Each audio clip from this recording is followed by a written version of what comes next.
जुलहिज्जा मासेर प्रथम 10 दिन, कुरबानीर मासेर प्रथम 10 दिन, रामाजानेर शेषेर 10 दिनेर चेये दामी। माने आल्लाहर नबी जखन बोलेছেন আহাব্বুল আমাল ইলাইয়া ইলাল্লাহ তাআলা, আল্লাহর নিকটে जुलहिज्जार प्रथम 10 दिनेर इबादत दुनियार सब किछुर चेये उत्तम। तखन साहाबीगण बोलेन जिहादेर चेये उत्तम। तो आल्लाह रासूल बोलेन हाँ जिहादेर चेये उत्तम। तखन विद्वानगण भाबते लागलेन अच्छा जिहादेर चेये उत्तम हलो सबकिछुर चेये उत्तम हलो तो रामाजानेर शेष दशकेर चेয়েও कि उत्तम? रामाजानेर शेष दशक तो आल्लाह रासूल एकबारे प्रस्तुति कम खाओ कम घुमाओ कम कथा बोलो व्यवसा बाणिज्य कमाओ तस्बीह ताहलील जिक्र आजकार सारा रात जेगे थाको 8 রাকাত তারাবি पढ़ो दीर्घ किरात करो दीर्घ सिजदा करो दीर्घ रुकू करो घंटा घंटा कान्नाकाटी करो इबादत करो खूब सब समय जेगे थाको। आल्लाह रासूल निजे जागलेन परिवार के जागालेन रात जेगे थाकलेन। मुहर्रमेर 10 तारिखे जत रमजानेर शेष दशके जत चेष्टा करतेन कखनो ता चेष्टा करतेन ना। तो एगुलो तो अनेक हादिस। तो महा जुलहिज्जार प्रथम 10 ব্যাপারে যে বললেন সবচেয়ে ভালো তাহলে কি রামাজানের শেষ দশকের চেয়ে जुलहिज्जार प्रथम दशक বেশি দামি? তখন বিদ্বানগণ বলছেন যে হ্যাঁ। কেন বলছে রামাজানের শেষ দশকে একটাই জিনিস আছে সেইটা হলো লাইলাতুল কদর।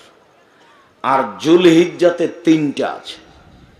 1 হজের দিন আছে, 2 আরাফার দিন আছে, 3 কুরবানি আছে। 3টা বড় ইবাদত। কুরবানি কিন্তু খুব দামি ইবাদত। কে যে ফাঁকি দিল হুজুর খালি বলল যে ভাগে করো। আবার কে বলছে ভাগে চলবে না এমন ঝাঁকি মারছে।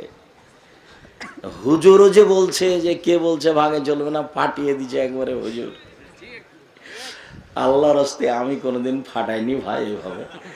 আমি বলেছি প্রত্যেকটা পরিবারের জন্য একটা কুরবানি অন্তত দিতে হবে।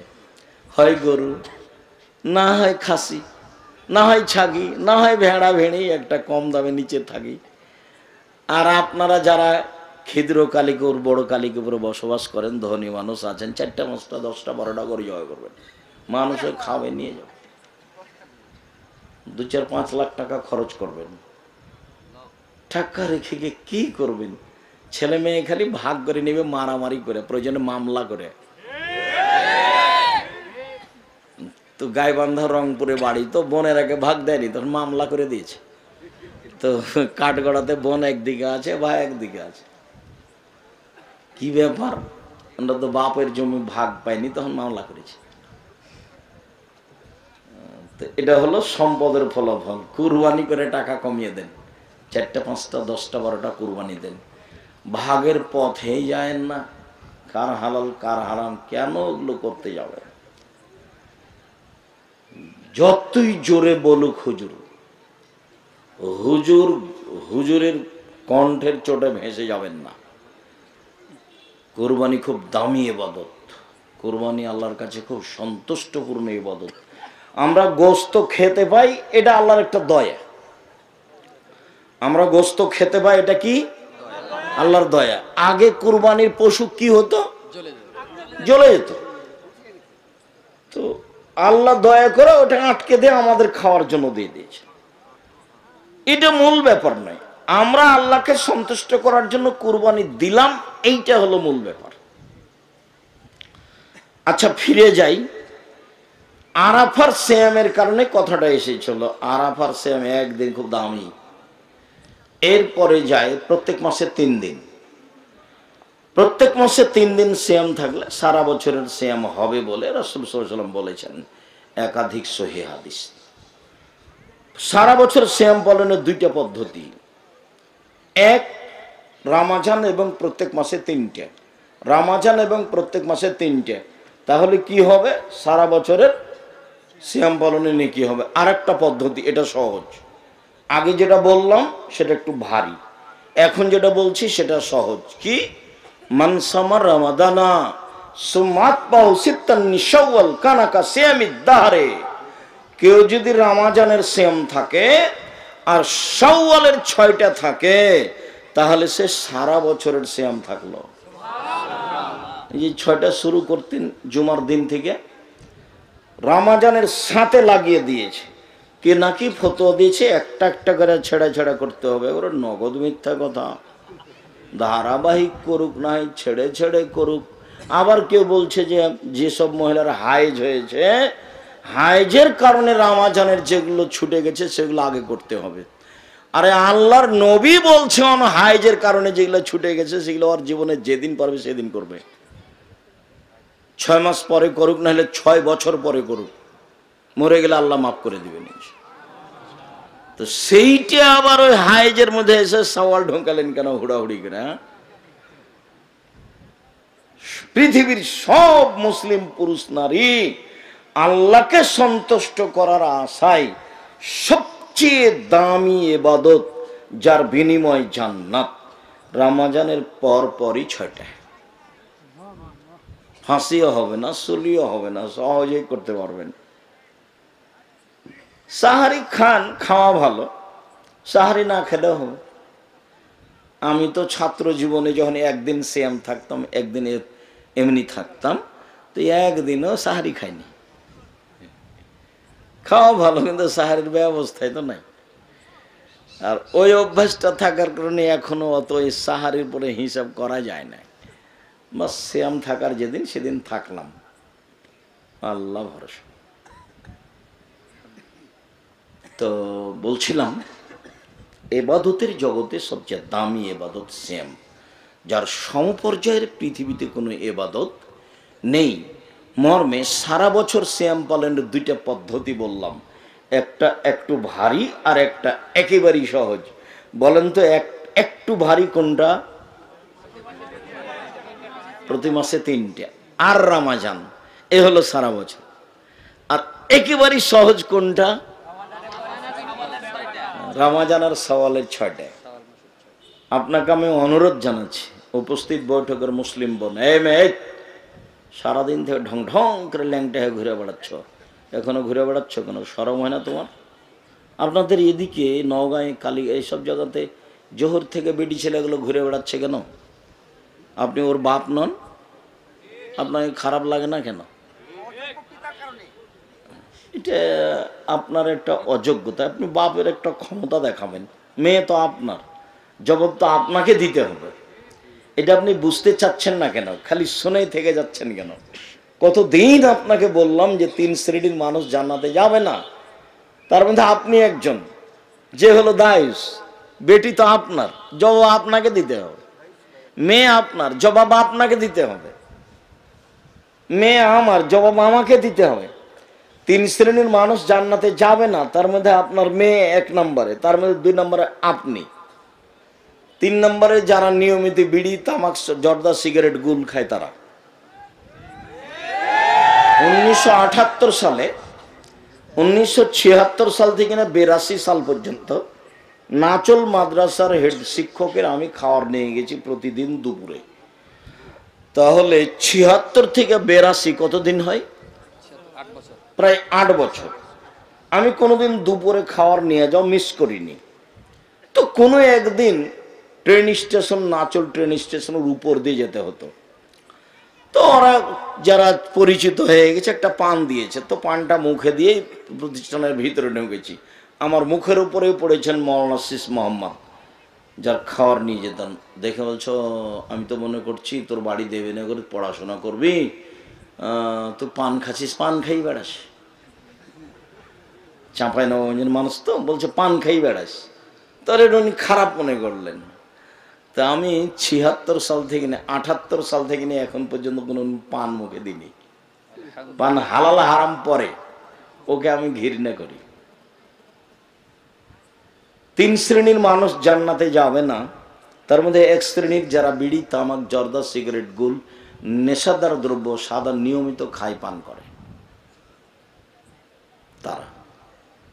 তো 3 শ্রেণীর মানুষের মধ্যে আপনি পড়লেন 2 দিক দিয়ে, বিড়ি তামাকের দিক দিয়ে 1 আর বেটির দিক দিয়ে 2।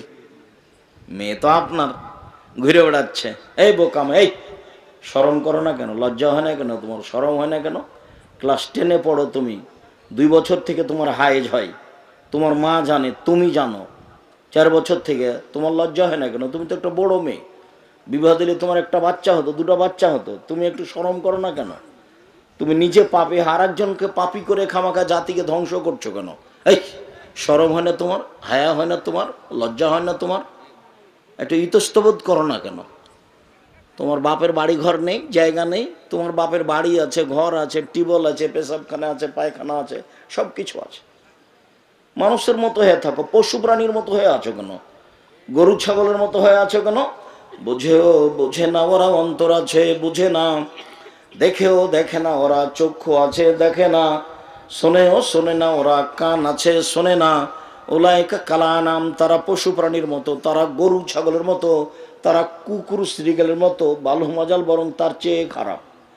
যারা বুঝলে বুঝবে কিন্তু বুঝতে চায় না, যারা শুনলে ভালোভাবে শুনতে পারবে কিন্তু শুনতে চায় না, এই মানুষগুলিকে আল্লাহ বলছেন গরু ছাগল কুকুর শ্রীগালের মতো। তবে আল্লাহ কুকুর শ্রীগাল বলেননি, বলেছেন যে কুকুর শ্রীগালের মতো। কেন? কুকুর শ্রীগাল হারাম খায়, কোনোদিনই ছাড়তে পারবে না, আর মানুষ ইচ্ছা করলে ছাড়তে পারবে। এই জন্য আল্লাহ বলেননি যে ও কুকুর শ্রীগাল, ওকে বলেছেন যে ও কুকুর শ্রীগালের মতো। আবার বলছেন যে বালু মাজাল বরং তার চেয়ে খারাপ, মানে এটা তার দুর্বল সাইড উল্লেখ করা হলো। কেন তুমি বুঝবে না? উপস্থিত বৈঠকের মুসলিম বোন, মেয়ে তো আপনার, আপনি তার মা, আপনি শক্ত হবেন। আপনার চোখের সামনে সে এভাবে হাঁটে কি করে? আপনি তার মা, আপনি তাকে দুধ খাইয়েছেন, আপনি তাকে প্রসব করেছেন, আপনি তাকে লালন পালন করেছেন, আপনার চোখের সামনে এভাবে ঢং করে বেড়ায় কি করে? আপনি মা হিসাবে জিম্মেদারি পালন করবেন না? মা তো ওই বহুদিন বলেছি, মা হলে 4টে জিনিস লাগে। ওটুকু বলে আমার এই অংশ ছেড়ে তাড়াতাড়ি চলে যাব, কথা শেষ করব তাড়াতাড়ি। মা হলে 4টে জিনিস লাগে, যা একাধিক দিন বলেছি, স্মরণে আছে, বললে আরো বেশি স্মরণ হয়ে যাবে। উপস্থিত বৈঠকের মুসলিম বোন, চুপ থাকো। মুসলিম বোন আপনারা একটু চুপ থাকেন। জাবের বলছেন যে আমরা রাসূলের সাথে যুদ্ধ করে আসছি, এখন মদিনায় ঢুকবো। তা আল্লাহ রাসূল বলছেন, এই সবাই এখানে থামো, আমরা সকালে মদিনায় ঢুকবো। তো জাবের বলছেন, আল্লাহ নবী আমি তো নতুন বিবাহ করেছি, আমাকে বাড়ি যেতে দেন, আমি নতুন বিবাহ করেছি, আমাকে বাড়ি যেতে দেন। তখন আল্লাহ রাসূল বলছেন, নতুন বিবাহ করেছো? কুমারী মেয়ে বিবাহ করেছ না তালাক প্রাপ্ত মেয়ে বিবাহ করেছ? তা আল্লাহর নবী আমি তালাক প্রাপ্ত মেয়ে বিবাহ করেছি। কেন কুমারী মেয়ে বিবাহ করলে না? কেন অবিবাহিতা মেয়ে কেন বিবাহ করলে না? তুমি তার সাথে খেলতেও, তোমার সাথে খেলতো। আল্লাহ রাসূল এগুলো বললেন। তখন জাবের বলছেন, আল্লাহর নবী শোনেন, আমার আব্বা উহুদের যুদ্ধে শহীদ হয়েছেন 9 জন মেয়ে রেখে, আমার 9 জন বোন আছে।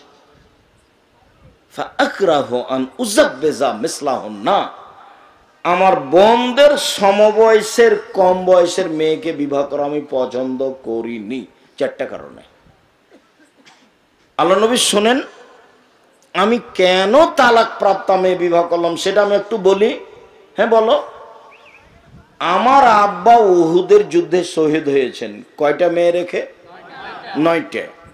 আমার 9 জন বোন আছে, আমার বোনদের সমবয়সের কম বয়সের মেয়েকে আমি বিবাহ করা পছন্দ করিনি, 4টা কারণে। 1, লেতুয়াল্লেমা হন্না, আমার স্ত্রী যেন আমার বোনদেরকে বিদ্যা শিখাতে পারে।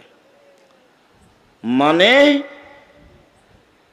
4 বছর বয়সের বাচ্চাকে বিদ্যা মা শিখাবে, 5 বছরের বাচ্চাকে মা বিদ্যা শিখাবে। মানে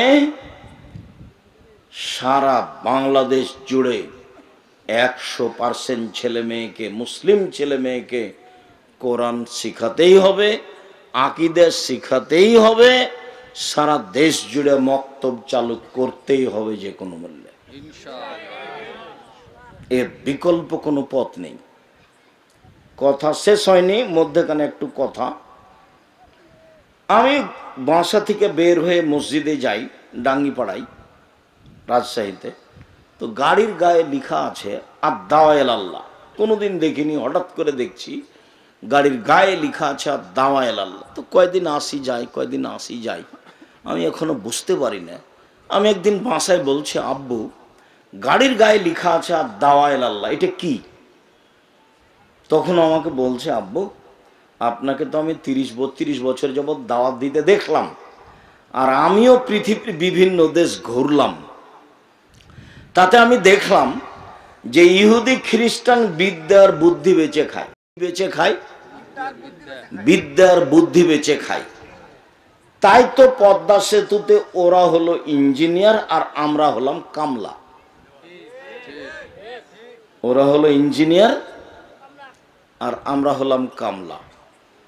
তো ওরা যে কৌশল করে বিদ্যার বুদ্ধি বেচে খায়, ওদের হাত থেকে বাঁচতে হলে সূচনায় যায় আগে।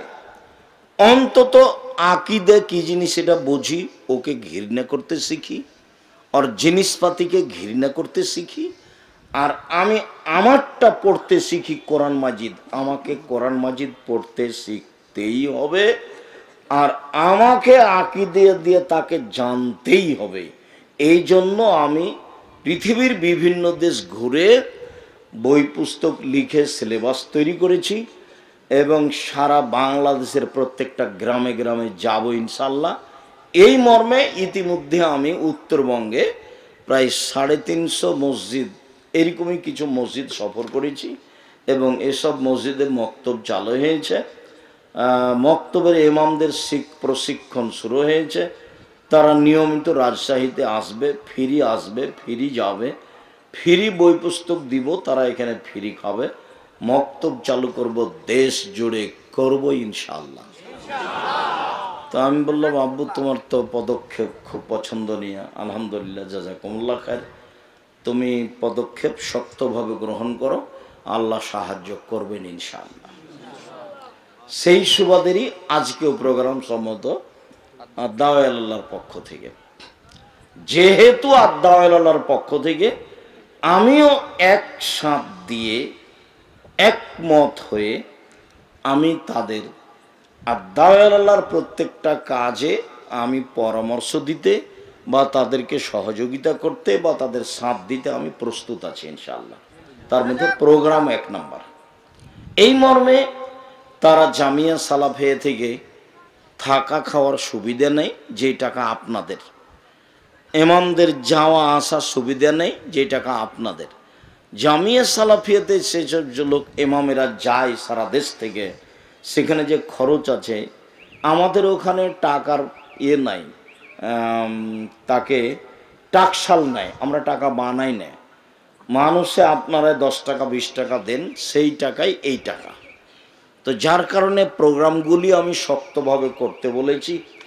আমি আদ-দাওয়া ইলাল্লাহর প্রোগ্রামেই যাব মর্মে আজকে আমি বলছি, আমি জানি না ছেলেরা প্রস্তুত আছে কি না। সব ছেলেগুলিকে আমি সামনে আসতে বলছি। আপনাদের কাছে ছেলেরা যদি আসে তো আপনি 10 টাকা হলেও দিবেন, ফেরত দিবেন না সামনে। আর ইনশাআল্লাহ আল ইয়াদুল উলিয়া খায়রুম মিন ইয়াদিস সুফলা, দেওয়া হাতটা ভালো নেওয়া হাতের চেয়ে।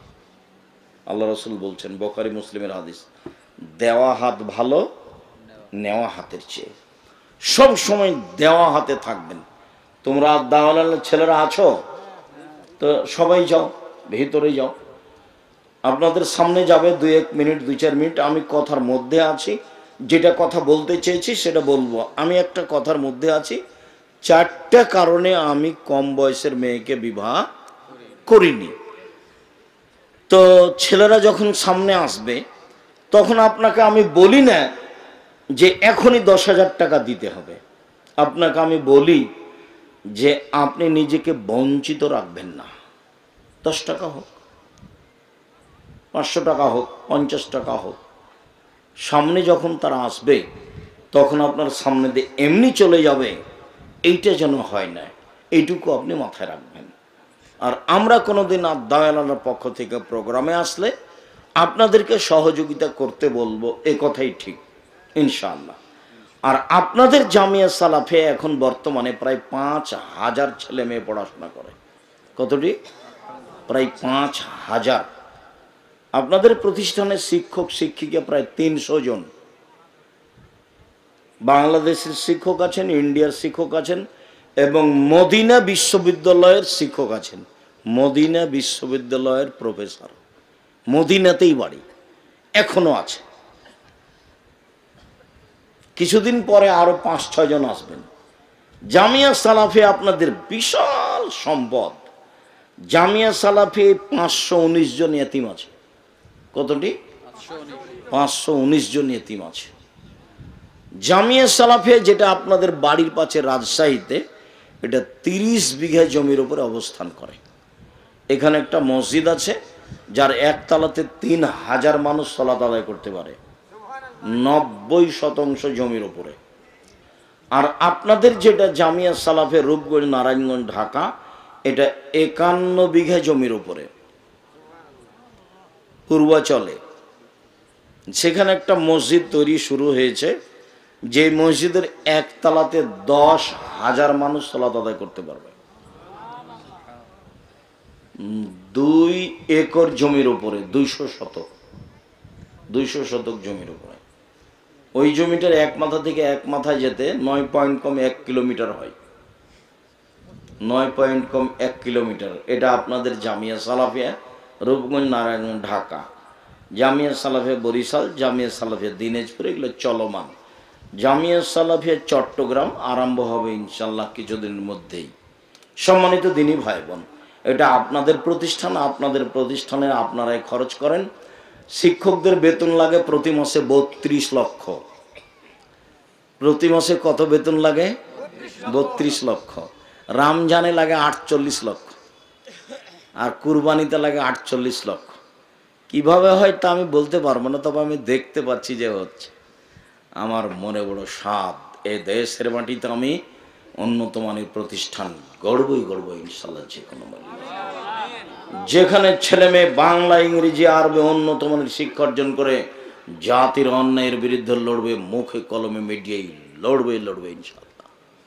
দেশের সর্ববৃহৎ প্রতিষ্ঠান জামিয়া সালাফিয়া, বাংলা, ইংরেজি, আরবি উন্নত মানের শিক্ষা অর্জনে ব্যতিক্রম প্রতিষ্ঠান জামিয়া সালাফিয়া, শিরক মুক্ত প্রতিষ্ঠান জামিয়া সালাফিয়া, বিদাত মুক্ত প্রতিষ্ঠান জামিয়া সালাফিয়া, হিংসা মুক্ত প্রতিষ্ঠান জামিয়া সালাফিয়া, দল মুক্ত প্রতিষ্ঠান জামিয়া সালাফিয়া, সংগঠন মুক্ত প্রতিষ্ঠান জামিয়া সালাফিয়া।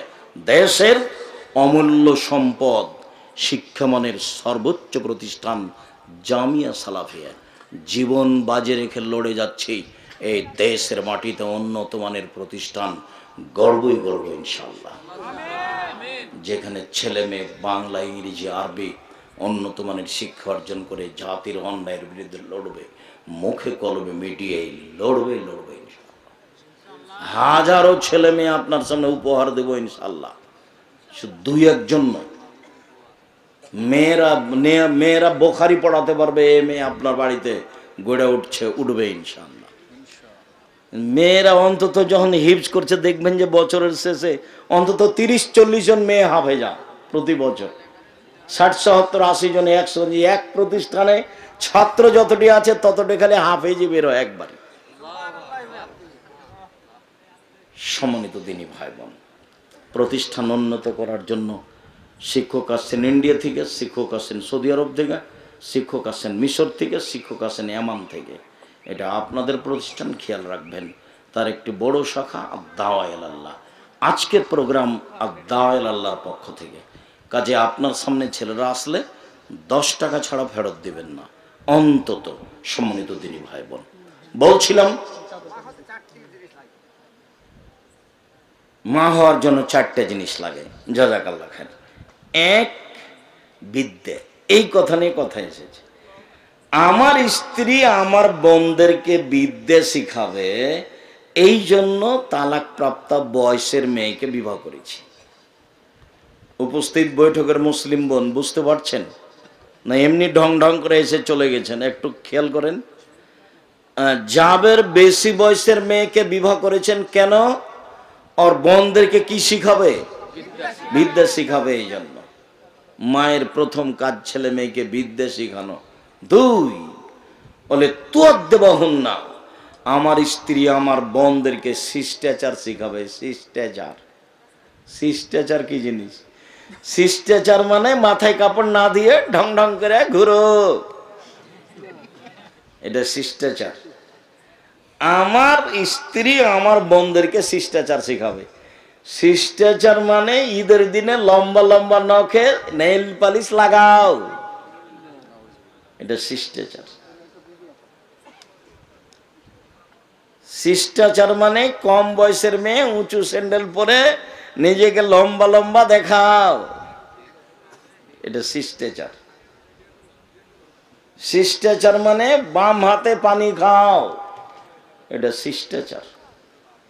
শিষ্টাচার মানে মানুষকে কোনো কিছু দিলে থ্যাংক ইউ বলো, এটা শিষ্টাচার।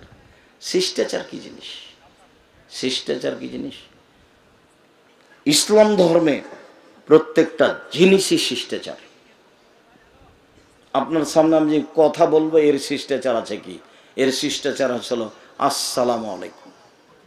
আমার কথা কি দিয়ে শুরু হবে? আসসালামু আলাইকুম। এর দাম আছে। এই ধর্মের নাম ইসলাম। আমি মুসলিম কিন্তু আমার ধর্মকে আমি চিনি না, যার কারণে আমি কিছু বুঝতে পারি না। আমার ধর্মের নাম ইসলাম আর আমার নাম মুসলিম। আমার ধর্মের নাম কি? ইসলাম আর আমার নাম মুসলিম। হিন্দু মেয়েদের হাতে শর্ত ইয়া থাকে, কি থাকে? শাখা থাকে। তার মানে ও জানে যে আমি হিন্দু মেয়ে। বিবাহ হয়ে গেলে স্মৃতিতে কি থাকে? সিঁদুর থাকে। জানে যে আমি হিন্দু মেয়ে, এইটা দিয়ে তাকে পরিচয় দিতে হবে। কিন্তু আমি যে মুসলিম আমার কোনো পরিচয় লাগে না। পরিচয় লাগে। দেখা হলে সালাম দিতে হবে, হাসি মুখে কথা বলতে হবে, মেহমান আসলে খেতে দিতে হবে, মানুষের সুবিধা অসুবিধা জানতে হবে। এগুলো শিষ্টাচার। আপনি আমার প্রতিষ্ঠানে গেলেন, আব্দুর রাজ্জাক সাহেব কত বলেন দেখি তো। ঢুকলাম, একটা ছেলেকে বললাম এই ছেলে শোনো, এই ছেলে শোনো। আরে ছেলে আমার দিকে তাকিয়ে চলে গেল, কিছু বললো না আমাকে।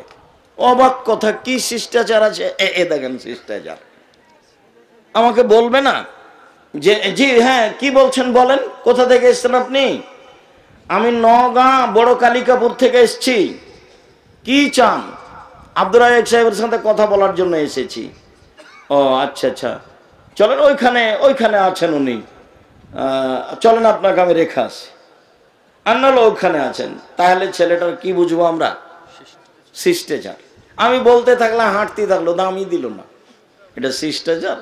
আর নির্বাচনে নেমেছে, মিছিল রাস্তাতে বের করছে, আপনার গাড়ি যদি সামনে পড়ে আর যদি একটু আপনার দিকে ওর দিকে চেপে যান, আপনাকে চোখ দেখায় কেমন? ওটা কি শিষ্টাচার? অমুকের চরিত্র ফুলের মতো পবিত্র। বোকা ছেলে, তোমার একটু ইতস্তবোধ হয় না? তুমি পড়াশোনা করেছো বলে তোমার মাথা দেখি সবই পায়খানা আছে।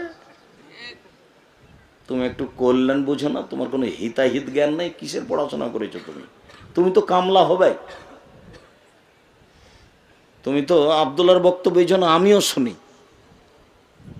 তোমাকে নিয়ে তার কত কথা, তুমি নিজেকেই চিনো না। না তোমার সততা আছে, না তোমার সত্যতা আছে। কি দিবা তুমি জাতিকে? কি দিতে বড় হয়েছ? সবাই বলছে যে বড় কালিকাপুরের ওই ছেলেটা বড় ডাক্তার। কি হয়েছে? লন্ডন থেকে পড়ে এসেছে, খুব বড় ডাক্তার। কোথায় ডাক্তারি করে? পিজি হাসপাতালে। কত বেতন? 3 লক্ষ টাকা বেতন। কি ঘটনা? সেদিন কালিকাপুরে আসলো, গাড়ি থেকে নামলো, দেখলাম প্যান্টটা টাকনোর নিচে আছে, দাড়ি চাঁচা আছে, গলায় টাই আছে, হাতে সিগারেট আছে, এইভাবে নামলো গাড়ি থেকে। একটু পরে দেখলাম বৌমা গাড়ি থেকে নামলো, তার স্ত্রী, হালকা হালকা গায়ে কাপড় আছে। একটু পরে দেখলাম নাতনি, সে লোকের মেয়েটা গাড়ি থেকে নামলো, গায়ে তেমন কোনো কাপড় নেই। দেখি কিছুক্ষণ পরে গাড়ির পিছন দিকে কুকুর আছে। এই বড় শিক্ষিত হলো। আবার ঘটনা কি শুনেছেন? সাধারণ মানুষকে 4টা-5টা দেয়, পরীক্ষা দেয়, টেস্ট দেয়।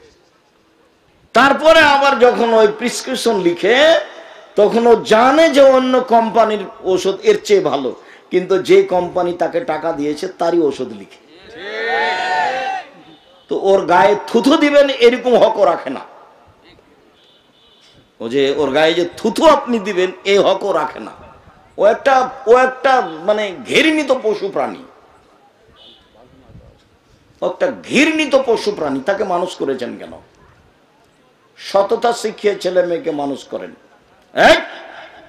আমি তোমার বাপ বলছি, আমি আমার বাপের জমির অর্থ সম্পদ দিয়ে তোমাকে পড়িয়েছি, জাতির জন্য তুমি কুরবান হয়ে যাবা। জাতির জন্য তুমি কি হবা? কুরবান হয়ে যাবা। অসহায় মানুষের পাশে থাকবা, আমার ওসিয়ত তুমি মানবা চিরদিন।